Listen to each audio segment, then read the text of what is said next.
ቢኖር መተሳሰብ ቢኖር መረዳዳት ቢኖር ሁሉም ቢተባበር ሰው ለሰው ቢፋቀር ሁሉም ቢተባበር የት ይደረስ ነበር ቢጥር በጎ ፈቃድ አገልግሎት የሚባለው ስራ ሰው በነፃ ያለምንም ክፍያ ያለውን ዕውቀት ያለውን ሙያ ያለውን ጉልበት ለሌሎች የሚያካፍልበት የሚያውልበት ከሱ እርካታ የሚያገኝበት ፈጣሪ ብሎ ከሚያምነው አካል መንፈሳዊ እርካታ የሚያገኝበት ስራ ነው የክረምት በጎ ፈቃድ ወይም የበጎ ፈቃድ አገልግሎት የምንለው። ይህ አገልግሎት ታሳቢዎች አሉት። አንዱ እንዲያስተካክል የሚጠበቀው የሰዎችን ሰብአዊ ፍላጎት እንዲያሟላ ነው። በተለይ አቅመ ደካሞች ሲሆኑ ሰብአዊ ፍላጎታቸውን ማሟላት አይችሉም። በበጎ ፈቃድ አገልግሎት ግን ሰብአዊ ፍላጎትን ማሟላት እንችላለን። መሰረታዊ የሰው ልጅ ፍላጎት ከሚባሉት ውስጥ ደግሞ አንዱ ቤት ነው፣ ሌላው ምግብ ነው፣ ሌላው መጠለያ ነው። በዚህ በክረምት በጎ ፈቃድ አገልግሎት መጠለያ ይገነባላቸዋል። ምግብ ላጡት ማዕድ እንጋራበታለን፣ ማዕድ እናካፍላለን። አልባሳት ላጡት ለታረዙት እናለብሳለን። ይሄ ደግሞ እዛው እያለ ቅድም ያልነውን አንዱ ዓላማ የሆነውን የሰው ልጆችን መሰረታዊ ፍላጎት ማሟያ መንገድ ሆኖ የሚያገለግል ነው ማለት ነው። በዚህ ውስጥ አብሮነታችን ሌላውን ማክበራችንን የምንገልጽበት በጎ ስራ ነው። የብልጽግና መንግስታችን ላለፉት 8 ዓመታት የበጎ አገልግሎት ስራ በክረምትም በበጋም እንዲሁም በበዓላት እያከናወንን ባህል ሆኖ እንዲወጣ እየሰራ ነው ያለው። በዚህ ስራ ውስጥ አብሮነትን፣ በዚህ ስራ ውስጥ ፍቅርን፣ በዚህ ስራ ውስጥ ያለውን መስጠትን፣ መቻቻልን አብረን እያየን እየመጣን ነው ያለነው።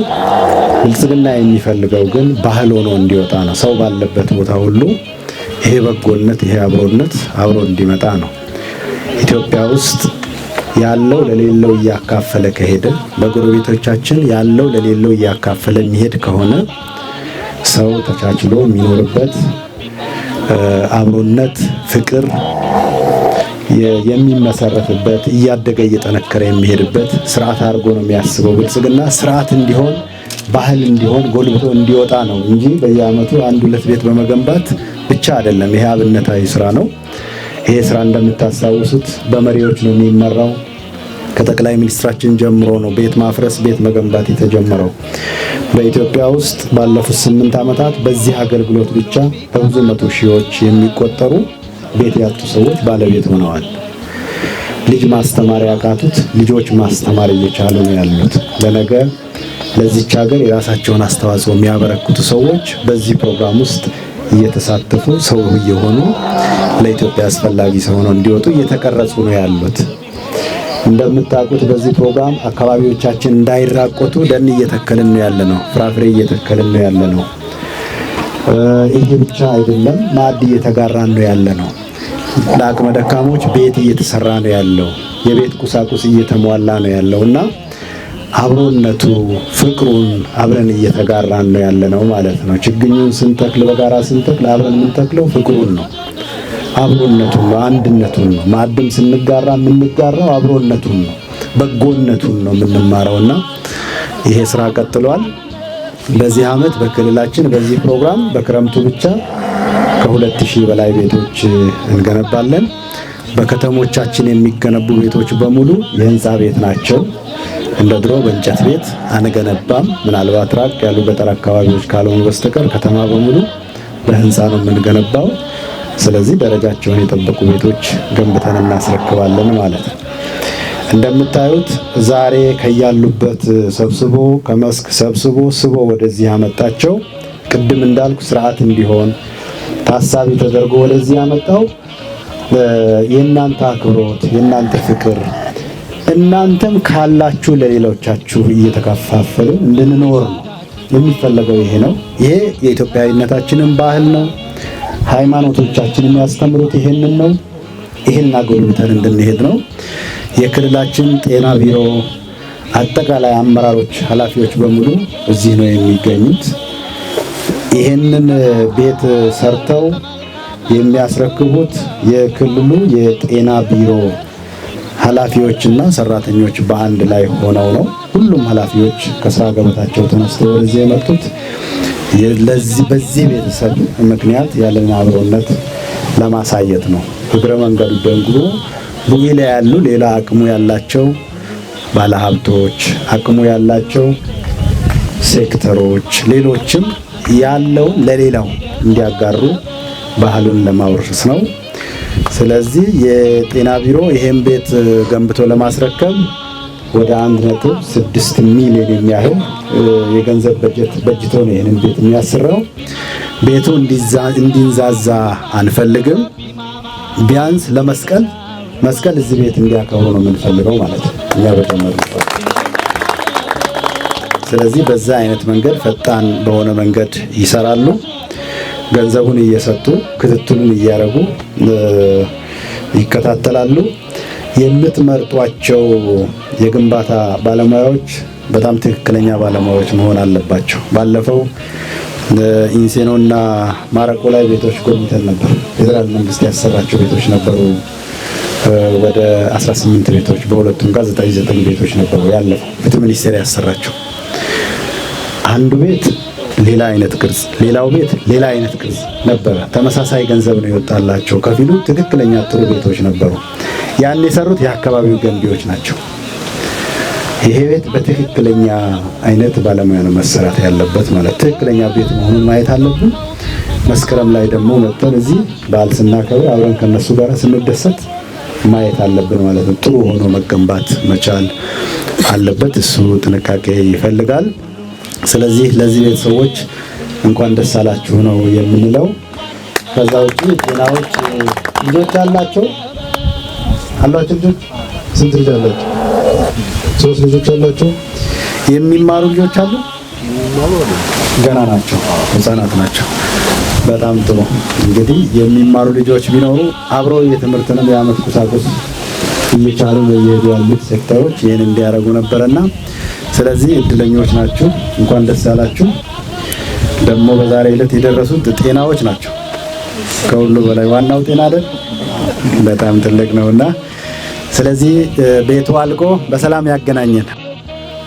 ክልላችን በዞናችን ደረጃ ሚስኪን ቤተሰቦች ወይም ደግሞ በተለያዩ ምክንያቶች የተጎዱ አካላት ቤት ገንብቶ ለመስጠት 5 ቤቶች በክልላችን ጠዋት ላይ አስጀምረዋል። በኢንሴኖ ከተማ አስተዳደር በሁሉም ከተሞቻችን ደረጃቸውን የጠበቁ በብሎኬት የተገነቡ ቤቶች ገንብቶ ለማጠናቀቅ ዛሬ በይፋ ስራ የተጀመረበት ነው። እንደ ዞን አስተዳደርም እንደ ዞን ህዝብም እጅግ አድርገን ክልላችንን ለማመስገን እወዳለሁ። እሱ ብቻ ሳይሆን በዞናችን ደረጃም ወደ 25 የብሎኬት ቤቶችና 75 የእንጨት ቤቶችን ገንብተን ከከተማ አስተዳደሮች፣ ከወረዳ አስተዳደሮች እንዲሁም በዞኑ የዞን ሴክተር መስሪያ ቤቶች በጋራ በመቀናጀት 5 ቤቶች የዞኑ መምሪያዎች በጋራ ተቀናጅተው ገንብተው እንደዚሁ ለተጎዱ ማህበረሰቦቻችን ቤት ገንብተው የሚሰጡ ይሆናል። ይህንን በጋራ በመቀናጀት መስራት ይጠበቅብናል። ይሄ ብቻ ሳይሆን በጎነት ተርፎ የሚሰጥ ሳይሆን ካለው አካፍሎ መስጠትን ነው ዋናው የሚያስተምረን። ፓርቲያችን ብልጽግና ከተመሰረተበት ጊዜ ጀምሮ ሀገር ማስተዳደር ከጀመረበት ጊዜ ጀምሮ በርካታ ቤቶችን እንደዚሁ በመገንባት ለሚስኪኖች አባት እየሆነ እየሰጠ የተናገረውን በተግባር እየገለጸ ያለ ፓርቲ ነው። የዚህ አንዱ ማሳያ የሆነው እኛም በዞናችን በባለፉት ጊዜያት በ15ቱም የበጎ ፈቃድ አገልግሎት ዘርፎች ላይ በርካታ ስራዎች ስንሰራ መተናል። አንዱ የሆነው ግን የቤት ገንብቶ የመስጠት ጉዳይ አንዱ ስራችን ነው። ስለዚህ ይህንን ስራ በይፋ ዛሬ ያስጀምረናል። ምስጋና ቢጀምር የተሻለ ስለሚሆን የማዕከላዊ ኢትዮጵያ ክልል መንግስት ከያዛቸው ስራዎች ውስጥ እና ትኩረት ተደርጎ ከሚሰራባቸው ስራዎች ውስጥ አንዱ የበጎ ፈቃድ ተግባራትን በልዩ መንገድ እንዲሰራ ልዩ ተልዕኮ በመስጠት እንደየ መዋቅሮቻችን በተለያየ መንገድ ስራዎች እየተገበርን እንገኛለን። በዚህም መሰረት የቡኢ ከተማ አስተዳደርም በተለያዩ የበጎ ፈቃድ አርዕስቶች ታሳቢ በማድረግ የክረምቱን ወቅት መላው ማህበረሰባችን ወጣቱን በማሳተፍ ዘርፈ ብዙ ስራዎች ለመስራት አቅደን እየተንቀሳቀስን ያለ ነው። በተግባርም ስራዎች እየተሰሩ ይገኛሉ።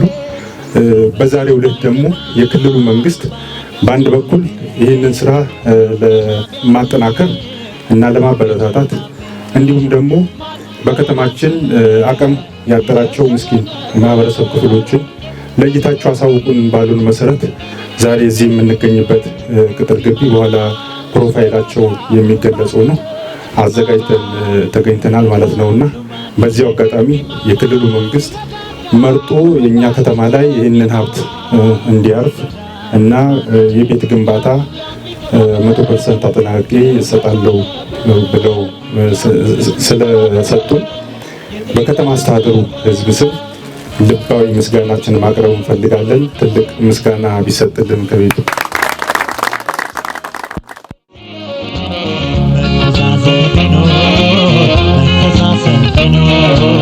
መረዳዳት ቢኖር ሁሉም ቢተባበር ሰው ለሰው ቢፋቀር ሁሉም ቢተባበር የት ይደረስ